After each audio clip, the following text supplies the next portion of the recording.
Amis auditeurs, nous retrouvons le père Biagio Virgiti, prêtre corse, incardinier à Madagascar et actuellement à la paroisse Bonne Nouvelle à Paris, pour la parole de ce dimanche.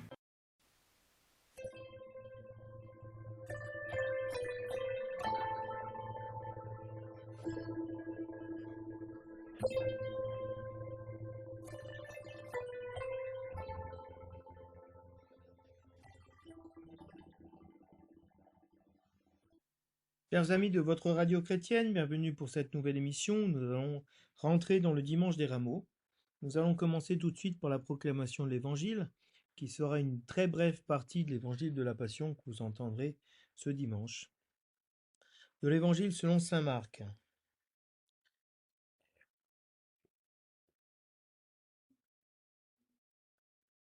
Les grands prêtres multipliaient contre lui les accusations. Pilate lui demanda à nouveau: Tu ne réponds rien?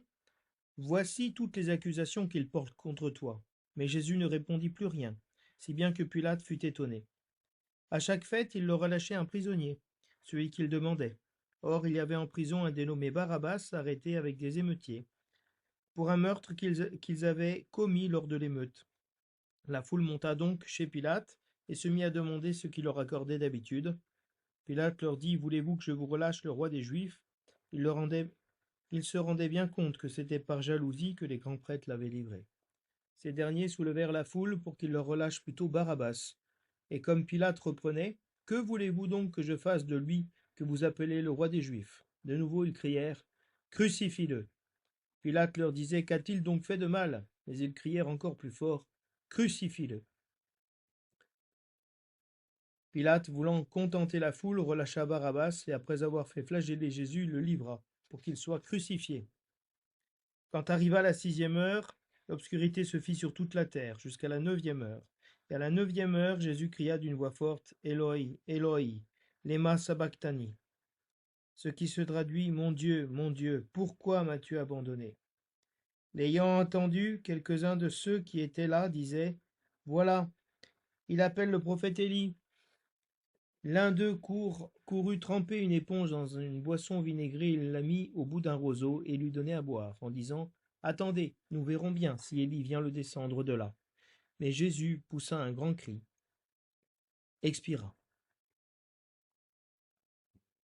Le rideau du sanctuaire se déchira en deux depuis le haut jusqu'en bas. Le centurion qui était là en face de Jésus, voyant comment il avait expiré, déclara: Vraiment, cet homme était fils de Dieu. De la lecture du prophète Isaïe. Le Seigneur mon Dieu m'a donné le langage des disciples pour que je puisse d'une parole soutenir celui qui est épuisé. Chaque matin il éveille mon oreille pour qu'en disciple j'écoute. Le Seigneur mon Dieu m'a ouvert l'oreille et moi je ne me suis pas dérobé, je ne me suis pas révolté. J'ai présenté mon dos à ceux qui me frappaient et mes joues à ceux qui m'arrachaient la barbe. Je n'ai pas caché ma face devant les outrages et les crachats. Le Seigneur mon Dieu vient à mon secours, c'est pourquoi je ne suis pas atteint par les outrages. C'est pourquoi j'ai rendu ma face dure comme pierre. Je sais que je ne serai pas confondu. Le refrain du psaume nous dit: Mon Dieu, pourquoi m'as-tu abandonné? Tous ceux qui me voient me bafouent, ils ricanent et hochent la tête, ils comptaient sur le Seigneur qu'il le délivre, qu'il le sauve, puisqu'il est son ami. Oui, des chiens me cernent, une bande de vauriens m'entoure, ils me percent les mains et les pieds. Je peux compter tous mes os. Ils partagent entre eux mes habits, ils tirent au sort mon vêtement. Mais toi, Seigneur, ne sois pas loin. Oh, ma force, viens vite à mon aide. Tu m'as répondu et je proclame ton nom devant mes frères. Je te loue en pleine assemblée. Vous qui le craignez, louez le Seigneur. Mon Dieu, pourquoi m'as-tu abandonné? De l'Épître aux Philippiens. Le Christ Jésus, ayant la condition de Dieu, ne retint pas jalousement le rang qu'il égalait à Dieu. Mais il s'est anéanti, prenant la condition de serviteur. Devenu semblable aux hommes, reconnu homme à son aspect, il s'est abaissé, devenant obéissant jusqu'à la mort et la mort de la croix. C'est pourquoi Dieu l'a exalté et l'a doté du nom qui est au-dessus de tout nom, afin qu'au nom de Jésus tout genou fléchisse au ciel, sur la terre et aux enfers, et que toute langue proclame Jésus-Christ est le Seigneur, à la gloire de Dieu le Père. Parole du Seigneur.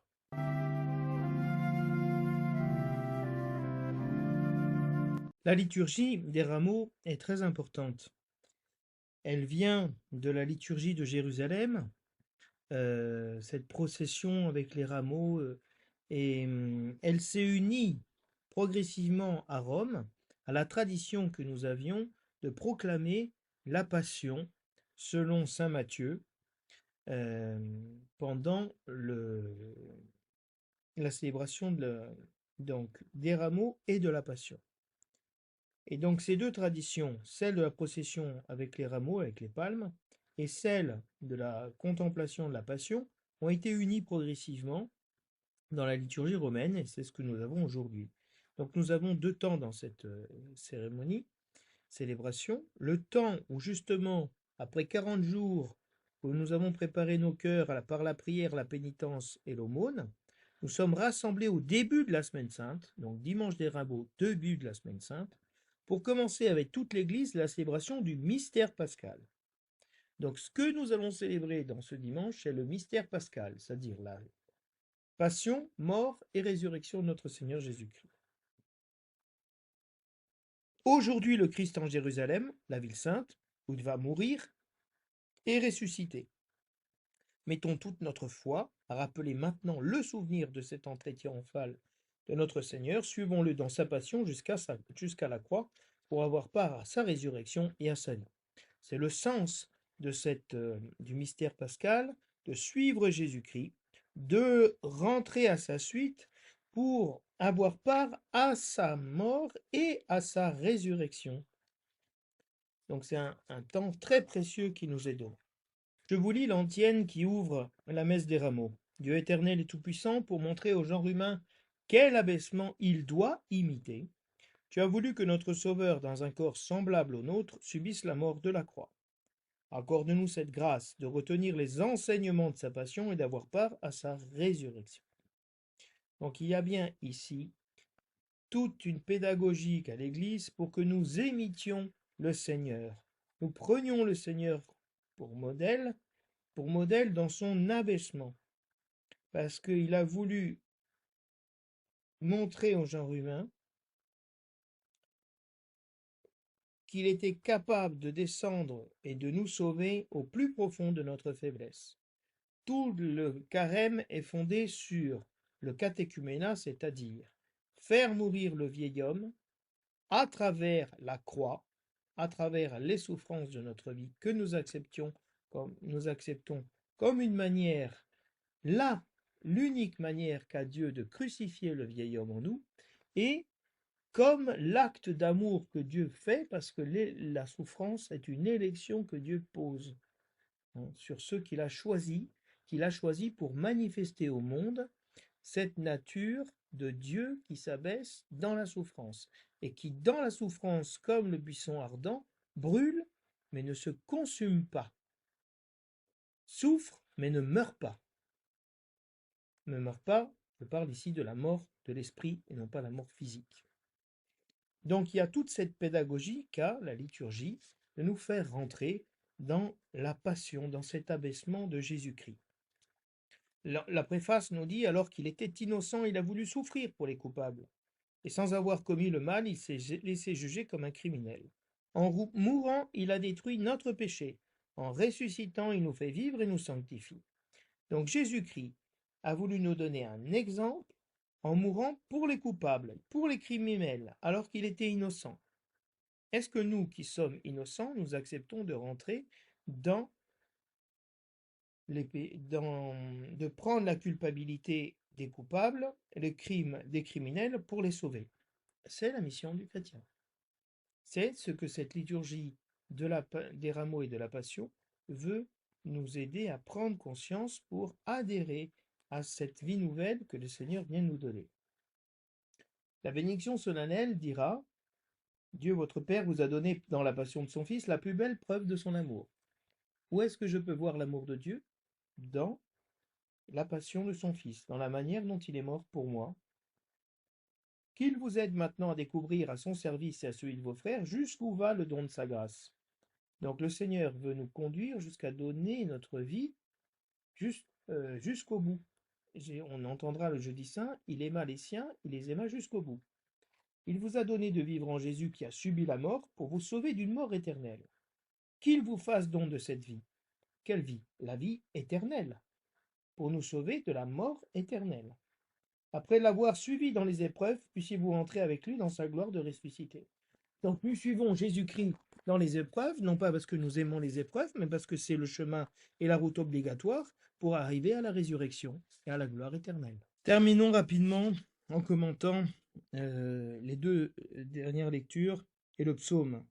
Dieu vient accomplir cette nouvelle alliance, hein, pour nous dans son Fils Jésus-Christ.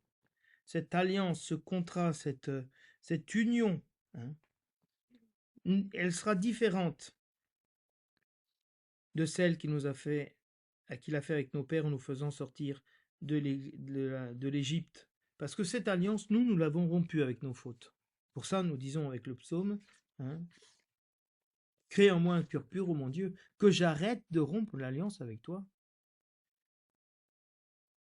Mais voici l'alliance que Dieu fera avec nous à travers Jésus-Christ. Je mettrai ma loi au fond d'eux-mêmes et je l'inscrirai dans leur cœur. Voilà la réalité nouvelle, l'Esprit Saint, l'homme nouveau que Dieu est en train d'engendrer en nous dans ce temps de carême, en faisant mourir en nous le vieil homme, l'homme de la désobéissance qui a rompu l'alliance avec Dieu. Je l'inscrirai sur les tablettes de leur cœur. Les scribes, au temps de l'Égypte et de la Mésopotamie, avaient une tablette d'argile, comme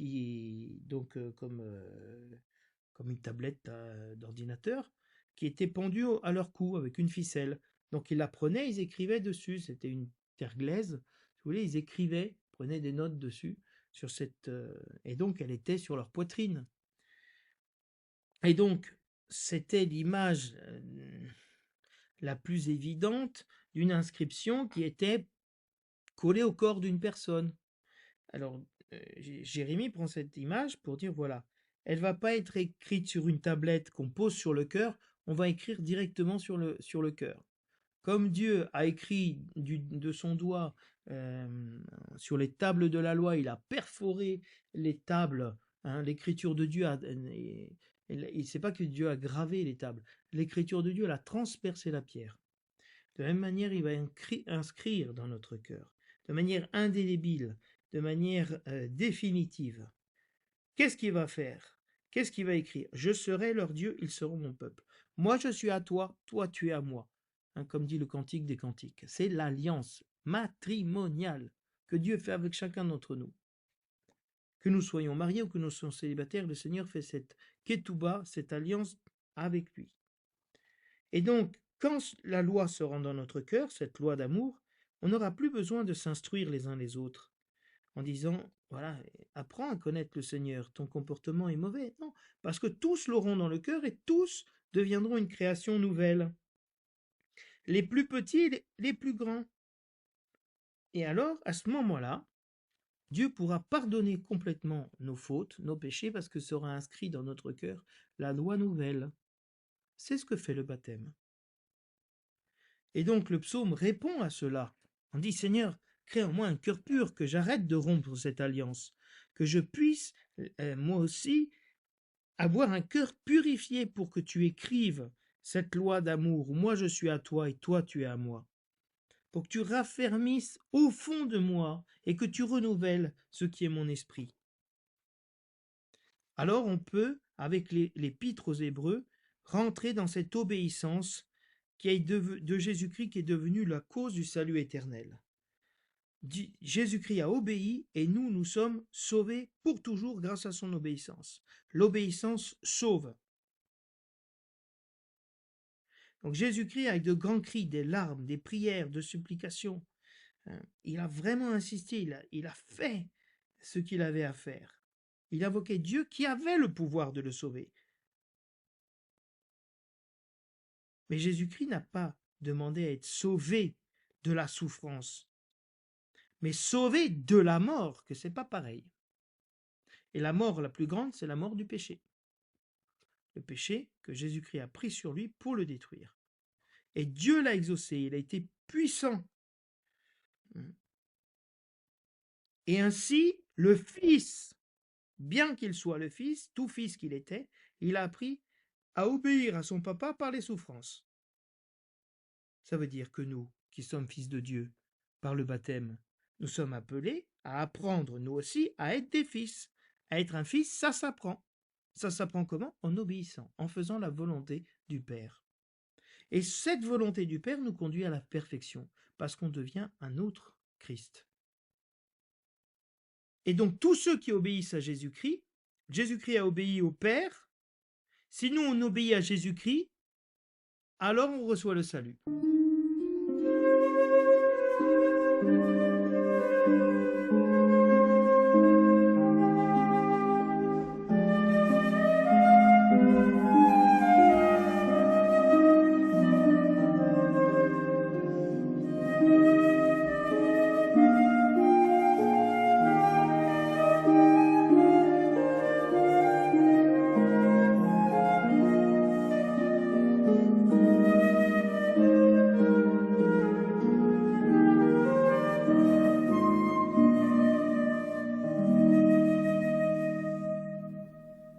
Je voudrais vous commenter brièvement les lectures pour vous montrer comment elles nous font entrer dans la passion. Dans le prophète Isaïe, ce qui est mis en avant, c'est le serviteur souffrant. Ce Jésus-Christ qui n'a pas caché sa face devant les outrages et qui n'a pas été confondu, c'est-à-dire on n'a pas trouvé en lui une amertume, une révolte, une rébellion, une qui appartiennent aux démons. Non, Jésus-Christ n'a pas résisté au mal. Il est allé jusqu'au bout. Et il n'y est pas allé sur ses propres forces. Il y est allé sur la grâce de Dieu.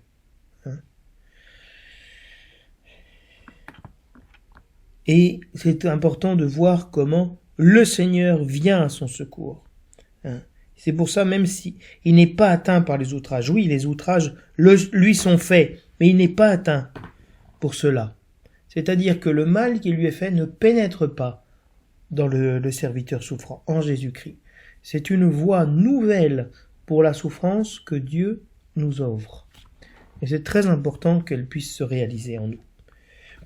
Comme je vous disais tout à l'heure, le psaume 21, qu'on retrouvera le vendredi saint, qu'on chantera en entier cette fois-ci, alors que en ce dimanche des rameaux, c'est une partie du psaume qui est pris, rappelle l'abandon de Jésus-Christ sur la croix.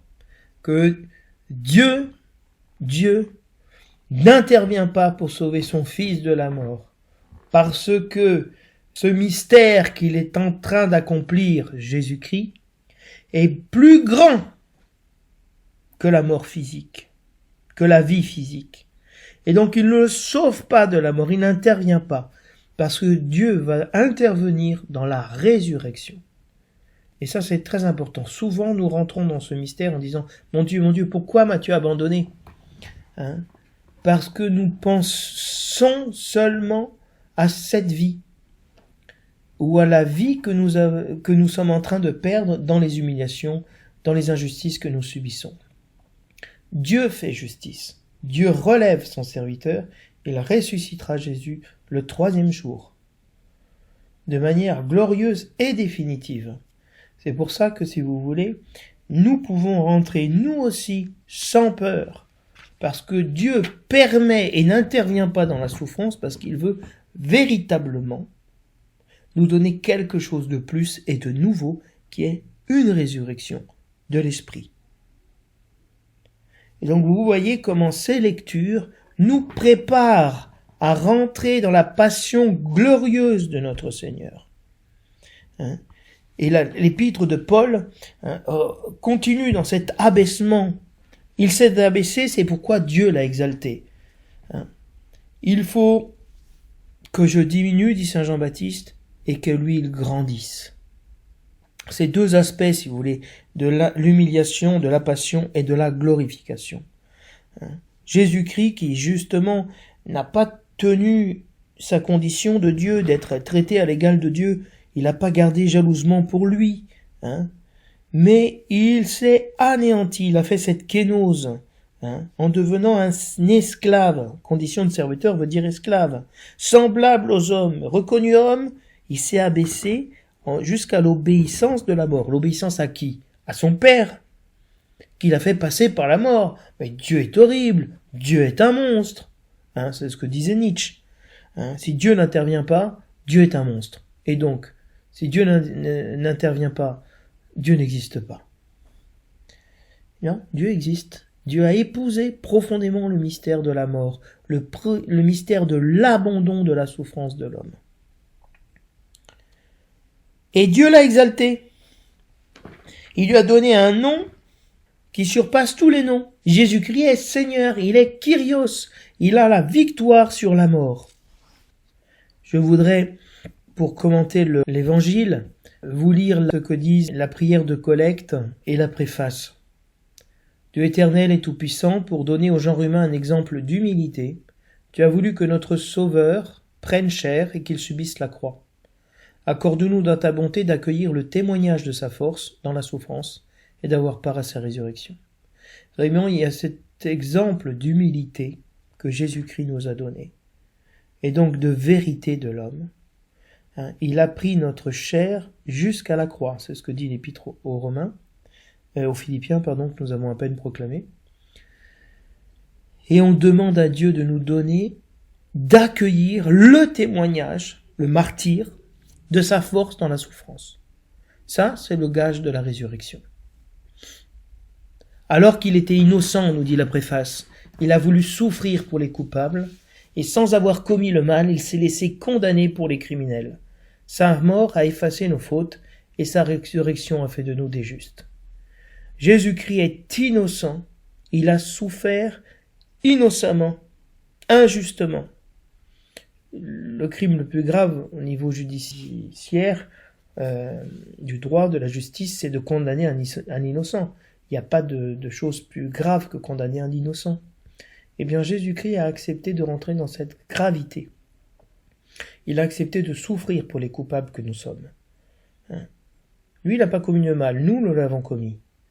Il s'est laissé condamner à la place des criminels que nous sommes. Pourquoi faire ? Pour effacer nos fautes et nous donner part à la résurrection des justes.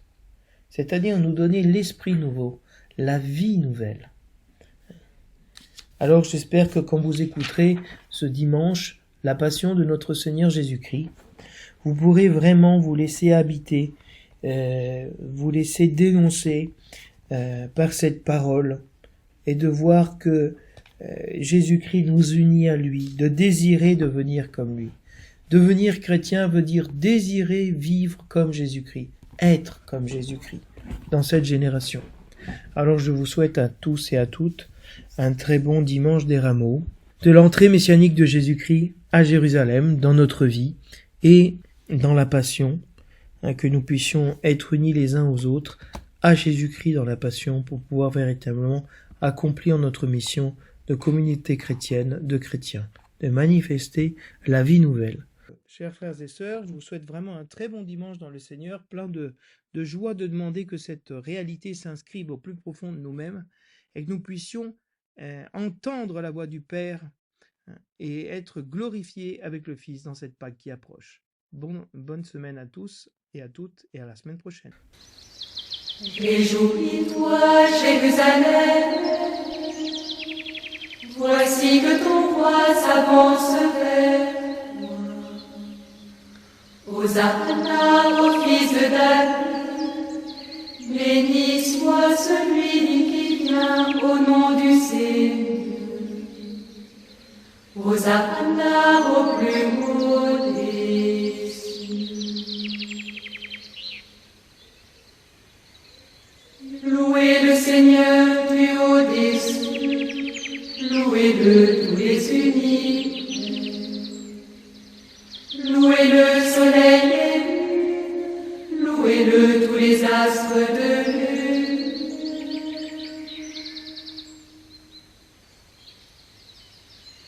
Réjouis-toi, Jérusalem, voici que ton roi s'avance vers toi. Hosanna au fils de David, béni soit celui qui vient au nom du Seigneur. Hosanna au plus haut des cieux.